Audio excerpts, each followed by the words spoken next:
Well, you're never too young and you're never too old to dream. You know, Steve Jobs actually started Apple at the age of 21. Bill Gates started Microsoft with Paul Allen, and each of them, both of them were 22 and 23 years respectively. So you're never too young to dream. Richard Branson started his business, started his entrepreneurial journey with his first magazine at the age of, I believe, 17 or 16. So your dreams have nothing to do with your age. I believe actually the power of dreaming really starts from when you're young. That from a younger age, you can dream without limitations. In the same way, the far extreme of that is that you're never too old to have a dream. We know of Ray Kroc, who at the age of 54 decided to leave his sales business and actually pursue a new dream. And that dream we see every day. We see that dream in McDonald's. That dream alone has created more millionaires in the world than any other company. That dream owns more real estate in all of the world combined than any other company or business, with the exception of perhaps the Catholic Church. We know of Colonel Sanders, who at the age of 65 was retired, but he had this dream within him.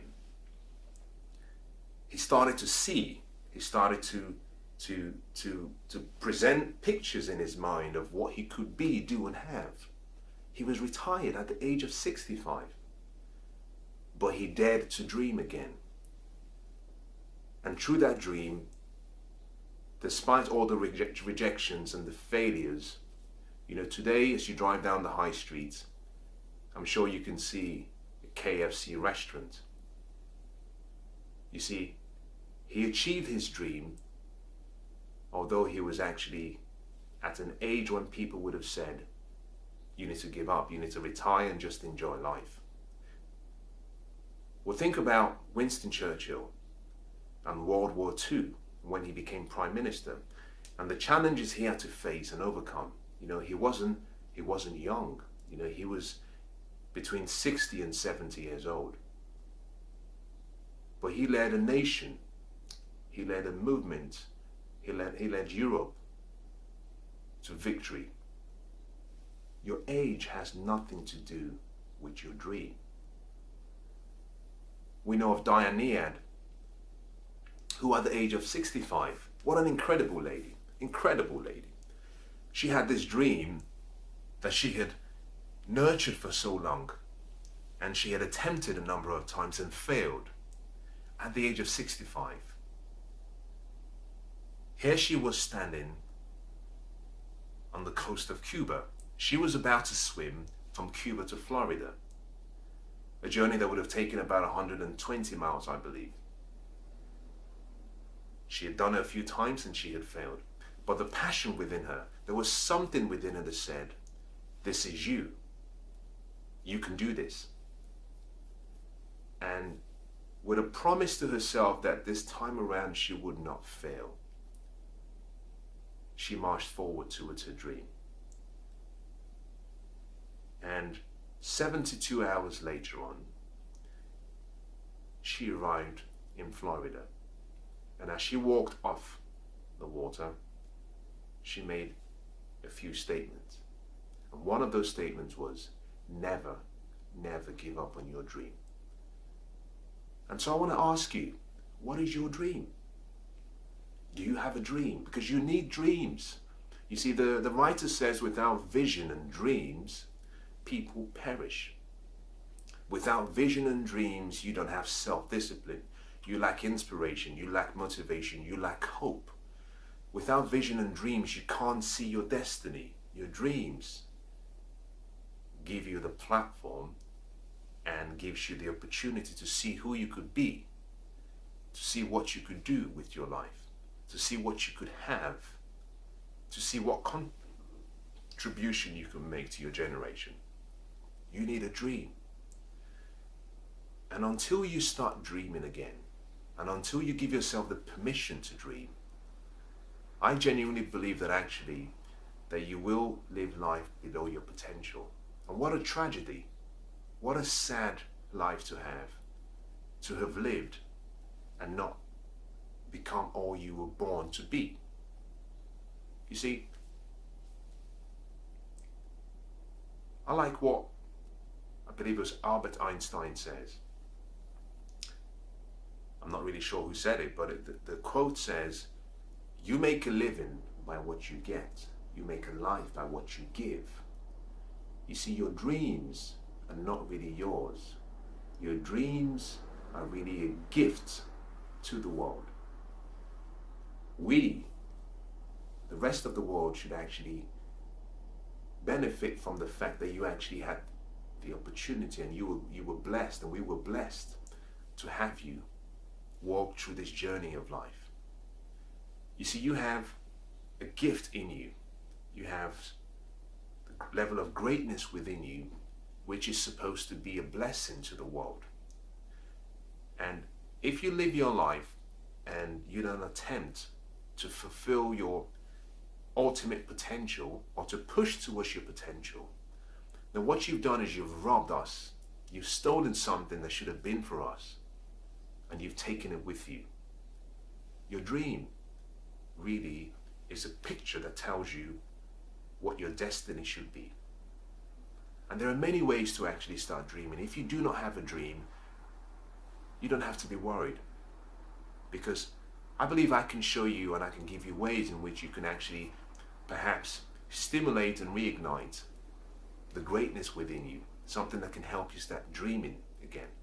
If you already have a dream, then my question really to you is the world benefiting from that dream you have? Can we see it? Can we enjoy it? What difference would they say at the end of your life? What difference would they say you made for your generation? What would they say you did? Now, it has to go beyond your family and your inner circle. You see, if you think about a tree produces fruit. The fruits the tree produces is not for the tree itself, it's for other people to actually enjoy. A tree provides shade. The shade is not really for the tree because the tree needs sunlight. The shade really is for other people. See, you were born to do something really unique. You were born to do something distinct from anyone else. And your dream shows you what you were born to do. To dream, you need courage. I know, because I've been there before. You need courage. You need courage to break out of the self-limiting beliefs that you might have. Because I can tell you from my experience that you don't know who you really are. It's that if you really knew who you really are, you'll be amazed. You would probably say it's not possible.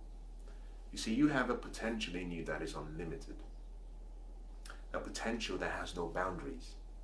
A potential that can only be limited by your thoughts, by your actions, and by your decisions.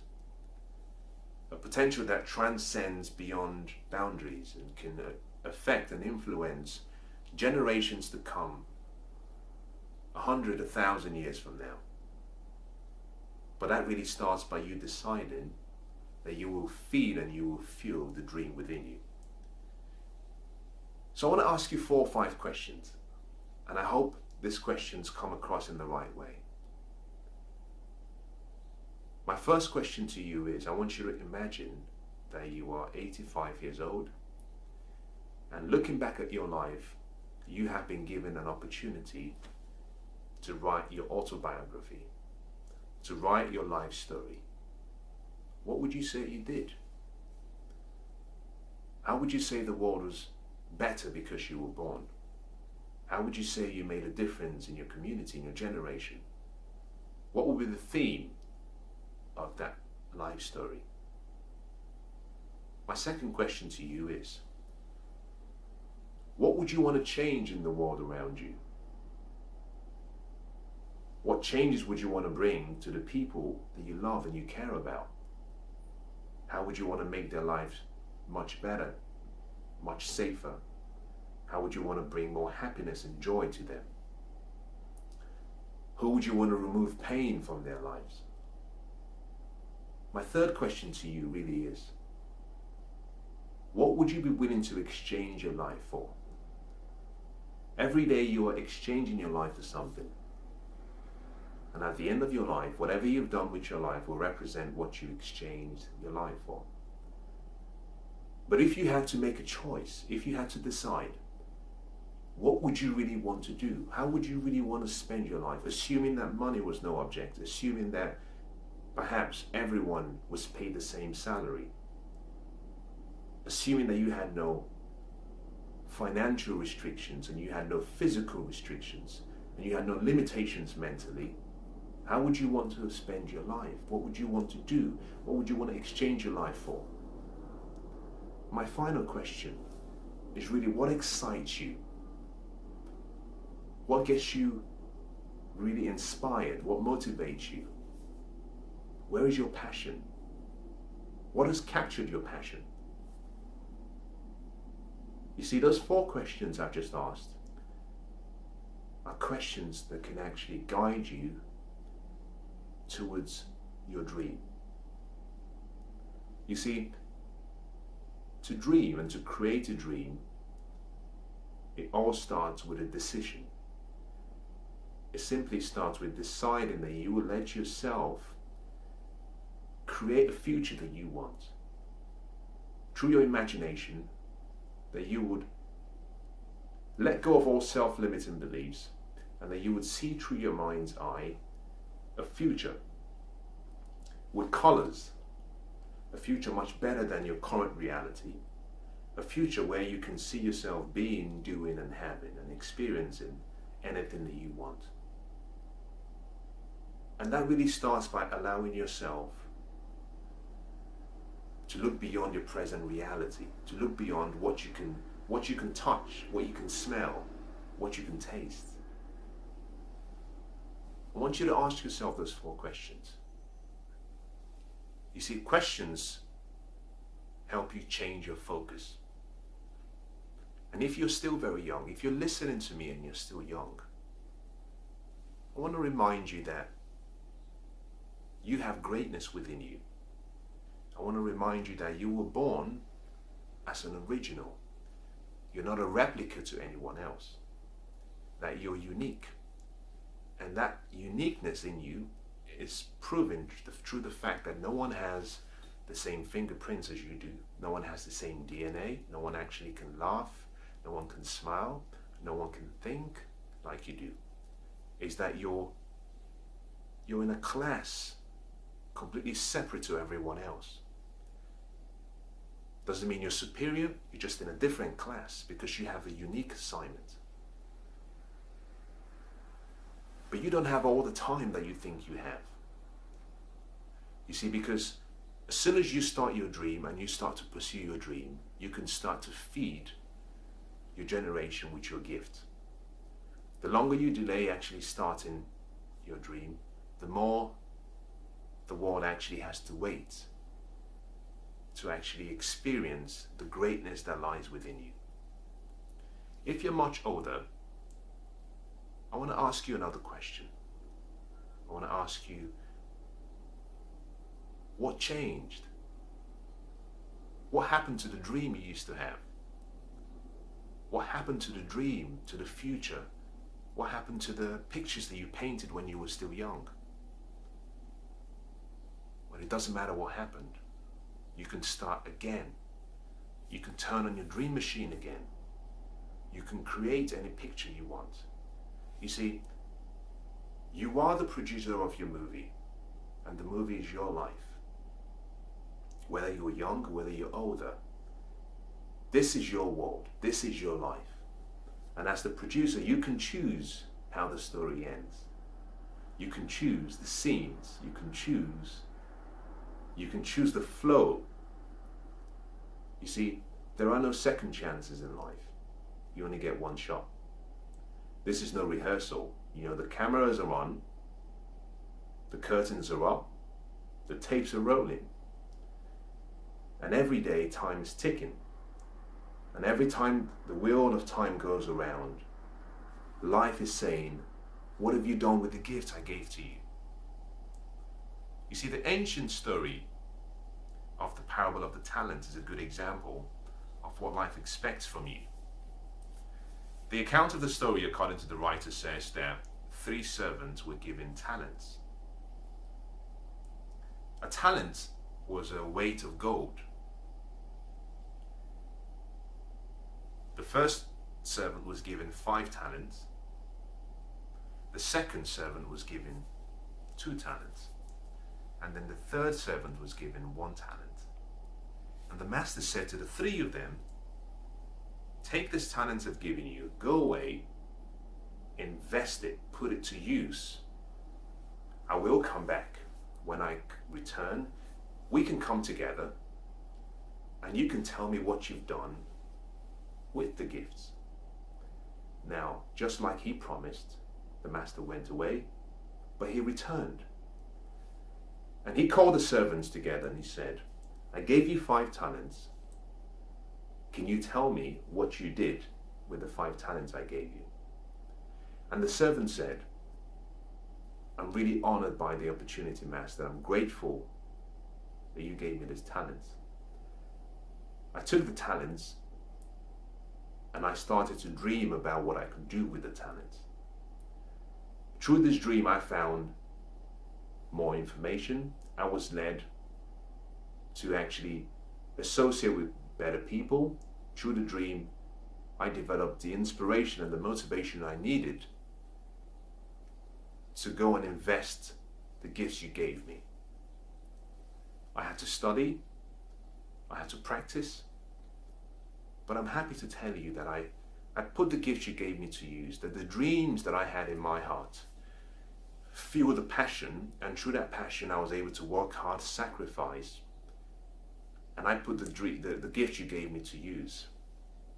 And here are the 5 talents you gave me. Safe.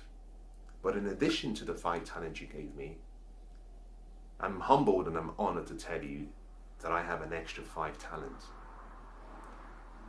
You gave me 5, I give you back 10.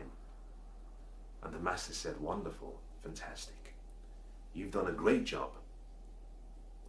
The master looks at the second servant and says, what did you do with the gifts I gave you?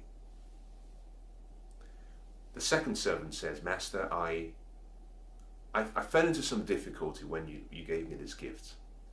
I knew there was so much responsibility on my part. I knew what I had. But I found the courage to dream. I found the courage to look beyond my present circumstances, and I saw into the future what could be.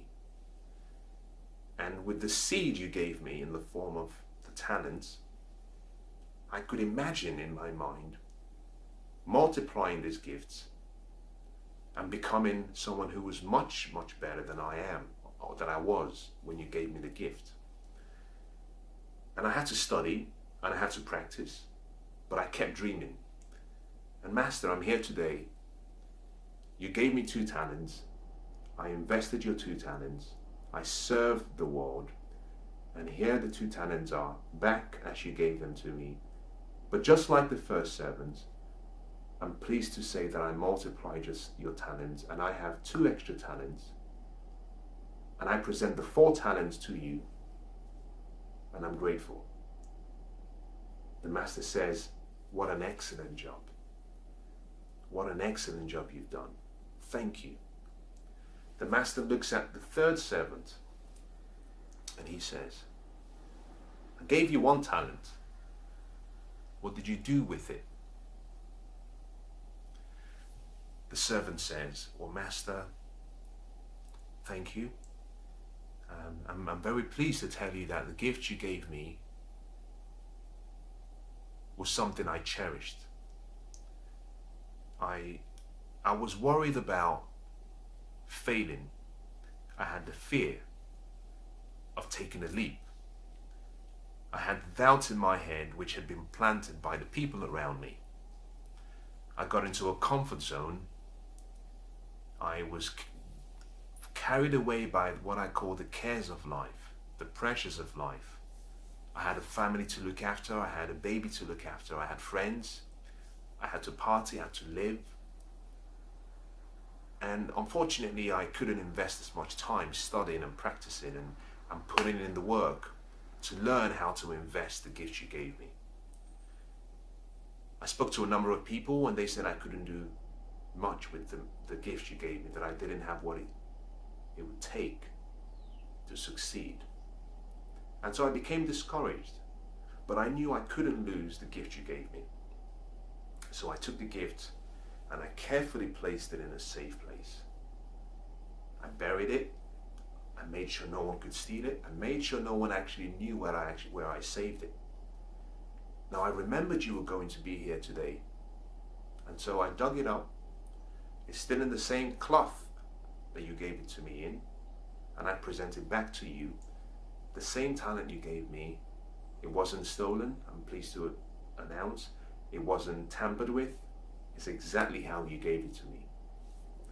And the master looks at him and says, "You wicked servant. Take that talent from him and give it to the person with 10.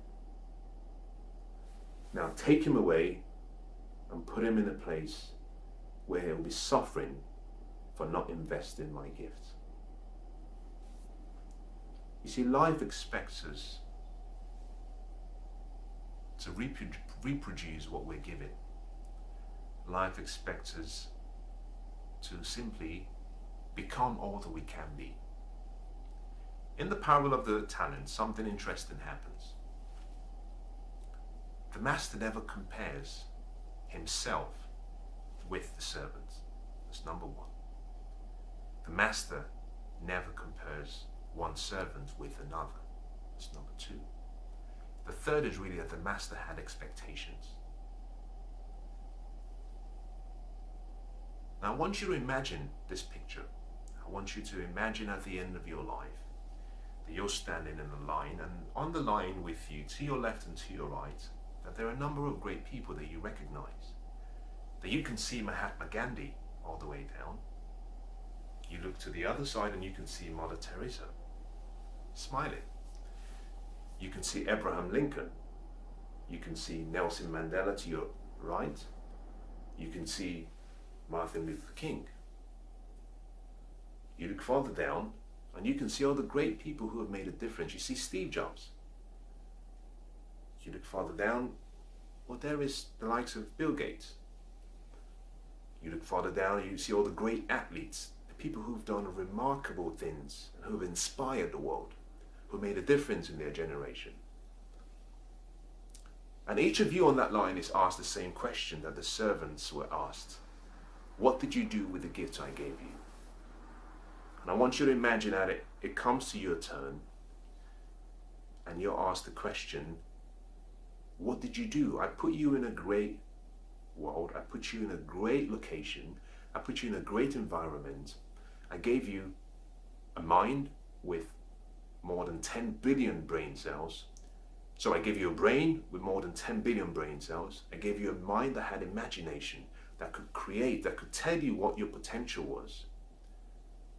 I gave you a body that was amazing, a body that actually had energy and power, that was able to actually help you fulfill what your mind wanted to achieve. But in addition to that, I gave you a heart to give you feelings, to guide you, to navigate through any potential challenges, and to tell you when things seemed right and when things seemed wrong. In addition to that, I surrounded you with great people, people who would actually come before you, but people who were with you, people you could collaborate with, masterminds, people you can learn from. In addition to that, I gave you the sun, the stars, I gave you life, I gave you the breath of life. I gave you everything. I gave you things around you to inspire you, people, places, sounds. I could have put you in a different location. You could have been born, perhaps, to a very unfortunate continent. But I chose where you were born, and I chose where you were raised. So tell me, all of the gifts that I gave you, in addition to all the assets that I empowered you with to fulfill your potential, tell me, what did you do for your generation? How did you bless, and how did you impact, and how did you transform, and how did you encourage and inspire the people of your generations, the people who were there when you were alive, and the people who were to come? What difference did you make? What would your response be? You see, many of us are sadly too busy earning a living and having fun that we haven't actually taken time to design a life. It's very easy to actually be really good at working and doing, and really poor at dreaming. In the same way, it's very possible to be a good dreamer, but you remain in your dream cocoon, that you refuse to take action. You see, until you merge both of them, unfortunately, your potential will always be limited. Your potential will stay dormant. The greatness in you will stay hidden. The impact you were born to achieve in the world will be unseen. But all of that can change. All of that can change right now. All of that can change today. You see, there is something in you that tells you that you're born to do more. And I know you can feel it. And I know that voice actually is a reoccurring voice that reminds you that there is something in you that can do much good things, that can change the world, that can make a difference.